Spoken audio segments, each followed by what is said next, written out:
নমস্কার বন্ধুরা, সুস্মিতা রান্নাঘরে সবাইকে স্বাগত। আজকে চলে এসেছি খুব সুন্দর একটা চকলেট কেকের ভিডিও নিয়ে। আজকের রেসিপিটা খুবই সহজে আমি তোমাদেরকে বানিয়ে দেখাবো। আজকে আমি যে চকলেট কেকটা বানাবো এর জন্য কিন্তু আমাদের কোনো রকম মাইক্রো ওভেন, ডিম এই সমস্ত জিনিস ব্যবহার না করে কড়াইয়ের মধ্যে, গ্যাসের মধ্যে আজকে আমি এই চকলেট কেকটা বানিয়ে দেখাবো।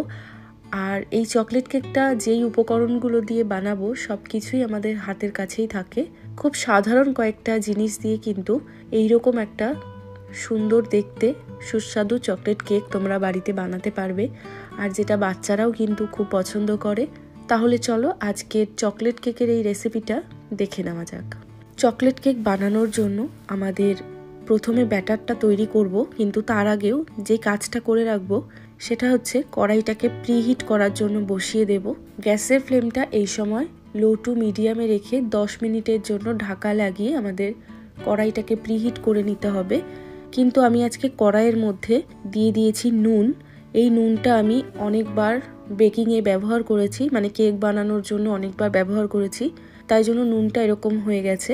এই নুনটাকে ঠান্ডা করে আবার কৌটোতে রেখে আবার পরবর্তী সময় যখন কেক বানাবো তখন ব্যবহার করব। এরকম করেই নুনটাকে বারবার করে ব্যবহার করা যায়। তো নুনটাকে আমি কড়াইয়ের মধ্যে ভালো করে ছড়িয়ে দিয়েছি।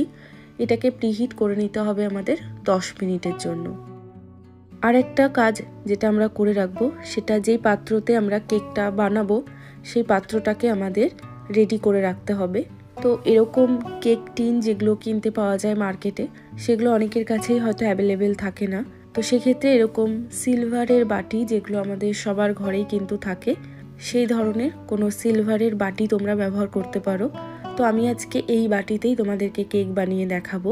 সবার প্রথমে আমরা বাটিটাকে ভালো করে একটু তেল দিয়ে এইভাবে ব্রাশ করে নেব, ভালোভাবে তেলটাকে লাগিয়ে নেব। তার উপরে শুকনো ময়দা এরকম ছড়িয়ে দিয়ে বাটিটাকে খুব ভালো করে ময়দা দিয়ে কোটিং করে নেব। এটা করলে আমাদের কেকটা কিন্তু খুব সহজে বাটিটার থেকে বাইরে বেরিয়ে আসবে। আর এটা যদি না করতে চাও তাহলে কোনো সাদা পেপার লাগিয়ে নিয়ে তার উপরেও তেল ব্রাশ করে দিতে পারো, বা বাটার পেপার কিনতে পাওয়া যায় সেটাও লাগিয়ে নিতে পারো। না থাকলে এই কাজটা কিন্তু ফলো করতে পারো। তো এই দুটো কাজ আমাদের কেক বানানোর আগেই রেডি করে রাখতে হবে। এবার চলে যাব আমরা ব্যাটার তৈরি করার জন্য। এখানে আমি একটা বাটির মধ্যে নিয়ে নিচ্ছি 1 কাপ মতো দুধ। আমি আজকে কিন্তু এই কাপে মেপেই সমস্ত জিনিসগুলো, আমি কিন্তু আজকে এই কাপের মধ্যে মেপেই সমস্ত উপকরণগুলো নেব। তো আমি এই কাপে করে 1 কাপ দুধ দিয়ে দিলাম। আর দুধটা কিন্তু অবশ্যই একটু রুম টেম্পারেচারে থাকতে হবে, যেন ঠান্ডা না থাকে। তো দুধটাকে নিয়ে তার মধ্যে আমি দিয়ে দিচ্ছি পাতিলেবুর রস। তো আমি অর্ধেক পাতিলেবুর রস এই দুধের মধ্যে দিয়ে দিচ্ছি। এবার এটাকে ভালো করে একটু মিশিয়ে নিয়ে আমরা সাইডে রেখে দেব। আর একটা মিক্সিং বোল নিয়ে নিয়েছি আমি।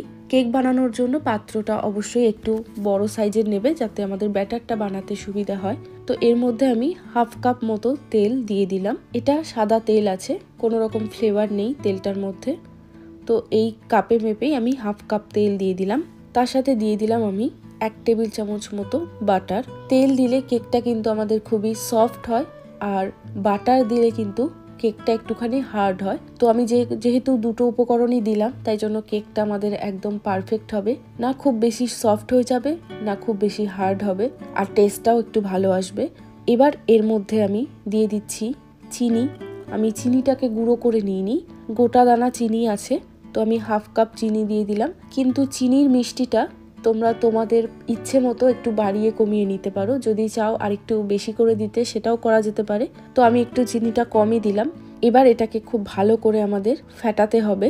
ততক্ষণ পর্যন্ত আমাদের মিশ্রণটাকে ফেটাতে হবে যতক্ষণ না পুরো মাখনটা গলে যাচ্ছে আর চিনিগুলোও ভালোভাবে গলে যাচ্ছে। তো এই প্রসেসটা আরেকটু ফাস্ট করার জন্য তোমরা কিন্তু চিনিটাকে পাউডার করে নিতে পারো। সেটা আমার হয়ে ওঠেনি আজকে, তো আমি ওই জন্য গোটা চিনি দিয়ে দিয়েছি। আর এতে একটু সময়টা বেশি লাগে, চিনিটা গলে যাওয়া পর্যন্ত আমাদের ফেটাতে হবে। তো এর জন্য কিন্তু মোটামুটি 10 থেকে 15 মিনিট মতো সময় লেগে যাবে এই কাজটা করার জন্য। তো তোমরা শর্টকাটে চিনিটাকে পাউডার বানিয়ে নিতে পারো, তাহলে কাজটা আরো ইজি হয়ে যাবে। তো দেখো এখানে আমাদের বাটারটা খুব ভালোভাবে গলে গেছে, আর তার সাথে চিনিটাও কিন্তু নরম হয়ে গেছে। তো এইরকম অবস্থায় চিনিটা থাকলে কিন্তু আমাদের কেকের জন্য কোনো রকম সমস্যা হবে না। এবার আমি এর মধ্যে দিয়ে দিচ্ছি যে দুধের মধ্যে পাতিলেবুর রসটা দিয়ে রেখে দিয়েছিলাম। তো এটা দিয়ে দেওয়ার পর আমি বাটিটার ওপর একটা এরকম ছাঁকনি নিয়ে নিলাম। এর মধ্যে আমি দিয়ে দিচ্ছি ময়দা। তো আমি এই কাপে করে মেপেই 1.5 কাপ ময়দা দিয়ে দিলাম। তার সাথে দিয়ে দিচ্ছি 1/2 কাপ কোকো পাউডার। এটা মার্কেটে ইজিলি কিনতে পাওয়া যায় বা অনলাইনেও কিন্তু কিনতে পাওয়া যায়। তো এই উপকরণ দুটো আমি একটু ভালো করে চেলে নেব। আমি একটা চামচ দিয়ে এইভাবে মিশিয়ে মিশিয়ে চেলে নিচ্ছি, তাহলে খুব তাড়াতাড়ি কাজটা হয়ে যায়। আর যে দানাগুলো থেকে যাবে চালনির মধ্যে সেটাকেও চামচ দিয়ে একটু নাড়াচাড়া করলেই কিন্তু খুব সহজেই এগুলো ভালোভাবে চলে আসে। এবার সমস্ত কিছু খুব ভালো করে আমাদের একবার মিশিয়ে নিতে হবে। তো হালকা হাতে আমাদের এই কাজটা করতে হবে। তো ব্যাটারটা যেহেতু এখনও বেশ শক্ত আছে, তো আমি আরও 1 কাপ দুধ কিন্তু নিয়ে নিয়েছি। আর সেই দুধের থেকেই অল্প অল্প করে দুধ দেব, আর ব্যাটারটা আমরা খুব ভালোভাবে একটা তৈরি করে নেব।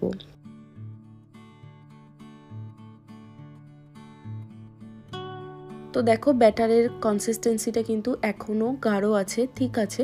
তো আমি তার জন্য এখানে আরও একটু দুধ ব্যবহার করব। আমি এখন কিন্তু টোটাল 1 কাপ দুধ নিয়েছিলাম, আর সেই 1 কাপ দুধের মধ্যে 1 টেবিল চামচ দুধ আমার মোটামুটি বেঁচে আছে। বাকি দুধটা কিন্তু এই কেকের ব্যাটারটাতে লেগে গেছে। আর এর আগে আমি 1 কাপ দুধ দিয়েছিলাম যখন বাটার মিল্ক তৈরি করেছিলাম, মানে এই কেকটাতে আমার টোটাল 2 কাপ দুধ কিন্তু লেগে গেছে। তো দেখো ব্যাটারটা এরকম ঠিক স্মুথভাবে তৈরি করতে হবে, ব্যাটারের মধ্যে যেন কোনো রকম লাম্পস না থাকে, একদম স্মুথ তৈরি করতে হবে। আর ব্যাটারের ঘনত্বটা দেখেও তোমরা আশা করি বুঝতে পারছো যে কীরকম রাখতে হবে। তো এর জন্য দুধের পরিমাণ একটু কম বেশি হতে পারে। এবার এর মধ্যে আমি দিয়ে দিচ্ছি 1 চামচ ভ্যানিলা এসেন্স। ভ্যানিলা এসেন্স কিন্তু দেওয়া হয় যাতে কেকের মধ্যে খুব সুন্দর একটা ফ্লেভার আসে, বাট যদি ডিম ব্যবহার করা হয় তাহলে ভ্যানিলা এসেন্স দিতেই হবে। কিন্তু যেহেতু আমি এর মধ্যে ডিম ব্যবহার করছি না, তার জন্য যদি হাতের কাছে ভ্যানিলা এসেন্স না থাকে সেই ক্ষেত্রে কিন্তু এটাকে স্কিপ করা যেতে পারে, কোনো সমস্যা নেই। ভ্যানিলা এসেন্স দিয়ে খুব ভালো করে একবার আমাদের ব্যাটারটাকে ফেটিয়ে নিতে হবে। তো এবার আমি এর মধ্যে আবারও একটু ছাঁকনিটা নিয়ে নিচ্ছি। তার মধ্যে দিয়ে দেব 1 চামচ বেকিং পাউডার, আর দিয়ে দিচ্ছি সামান্য একটু বেকিং সোডা। এগুলোকেও একটু চেলে নেব। আর এই বেকিং পাউডার আর বেকিং সোডাটাকে রিয়াকশন করানোর জন্য একটু দুধ দিয়ে দিচ্ছি। যে 1 টেবিল চামচ মতো দুধ আমার কাপের মধ্যে বেঁচে ছিল সেই দুধটাই দিয়ে দিলাম। তো দুধটা দেওয়াতেই দেখেছো সাথে সাথে কিন্তু রিয়াক্ট করলো। তো এবার এই ব্যাটারটার মধ্যে এগুলোকে খুব ভালো করে একবার মিক্সড করে নেব। তো দেখো কেকের ব্যাটার আমাদের একদম রেডি। এবার যেই পাত্রে আমরা কেকটাকে বেক করব সেই পাত্রে ফটাফট আমরা কেকের ব্যাটারটা ঢেলে দেব। তো এই কারণেই কিন্তু কেকের যে বেক করার পাত্রটা সেটা আগের থেকে রেডি করে রাখতে হবে, আর গ্যাসের ওভেনটাকেও প্রিহিট করে তাড়াতাড়ি বসিয়ে দিতে হবে। এই দুটো কারণেই কিন্তু আমাদের কেকটা খুব ভালোভাবে ফুলতেও পারে, আবার এই দুটো কাজ না করলে কিন্তু আমাদের কেকটা ঠিকঠাক নাও হতে পারে। তো এবার আমি ব্যাটারটা সম্পূর্ণ বাটির মধ্যে ঢেলে নেওয়ার পরে বাটিটাকে একবার ভালো করে ড্যাপ করে দেব, যাতে ব্যাটারের মধ্যে কোনো রকম এয়ার বাবলস না থেকে যায়। এবার আমি যে কড়াইটা প্রিহিট করে নিয়েছি আগের থেকে 10 মিনিটের জন্য, তো এই কড়াইটার মধ্যে আমি কেকের ব্যাটারটা বসিয়ে দেব। ওপর থেকে একটা ঢাকা লাগিয়ে দেব যাতে কড়াইটা খুব ভালোভাবে ঢেকে থাকতে পারে, কোনো রকম হাওয়া যাতে বেরিয়ে না যায়, এইরকমই একটা পাত্র দিয়ে চাপা দিয়ে দিতে হবে। তো এটাকে আমরা মোটামুটি 50 মিনিটের জন্য রেখে দেব। তো 50 মিনিট হয়ে গেছে, আমি একবার ঢাকাটা এবার সরিয়ে নিচ্ছি। তো দেখো কেকটা কিন্তু খুব সুন্দর করে ফুলে গেছে। তোমরা কেকের বাটিটা দেখেই বুঝতে পারছো যে ব্যাটারটা কতটা ছিল আর কেকটাও কিন্তু কতটা ফুলেছে। এবার একটা ছুরি দিয়ে আমরা কেকের ঠিক মাঝ বরাবর এভাবে গেঁথে দেব। ছুরিটা যদি এরকম ক্লিন বার হয়, কোনো রকম ব্যাটার যাতে গায়ে লেগে না থাকে, তাহলে বুঝতে হবে যে আমাদের কেকটা একদম ভালোভাবে তৈরি হয়ে গেছে। আর যদি ব্যাটার লেগেও থাকে তাহলে আরও 10 মিনিটের জন্য ঢাকা দিয়ে রেখে দিতে হবে। তো এখানে আমাদের কিন্তু ছুরিটাতে কোনো রকম ব্যাটার লাগেনি, মানে আমাদের কেকটা একদম তৈরি হয়ে গেছে। তো আমি কেকটা রাত্রেবেলা বানিয়েছিলাম, আর আজকে সকালবেলা আমি কেকটাকে বার করছি।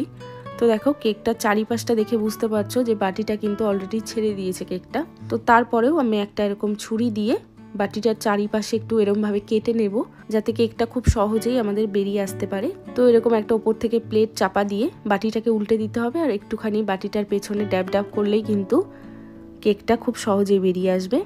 তো দেখো কেকটা খুব সহজেই বেরিয়ে এসছে, আর কেকটা দেখেই বুঝতে পারছো যে কতটা সুন্দর হয়েছে।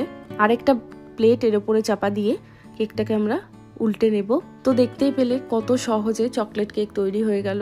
আর বাড়িতে এইভাবে কেক বানালে বাচ্চারাও খুশি, আর একটা হেলদি জিনিস পাওয়া যায়। তো তোমরা এই কেকটা এইরকম ভাবে বানিয়ে দেখতে পারো, খুব সহজ। আর আমার এই রেসিপিটা ফলো করে তোমাদের যদি কেক বানাতে হয় তাহলে কিন্তু ভিডিওটা অবশ্যই দেখে কেকটা বানাবে। আর এই ভিডিওটা তোমাদের যদি ভালো লাগে বা হেল্পফুল হয়ে থাকে তাহলে একটা লাইক করার, একটা কমেন্ট করার অনুরোধ রইল। সবাই ভালো থাকবে আর চ্যানেলটিকে সাবস্ক্রাইব করে নিও যদি ভালো লাগে। আবারও দেখা হবে অন্য কোনো ভিডিওর সাথে। বাই।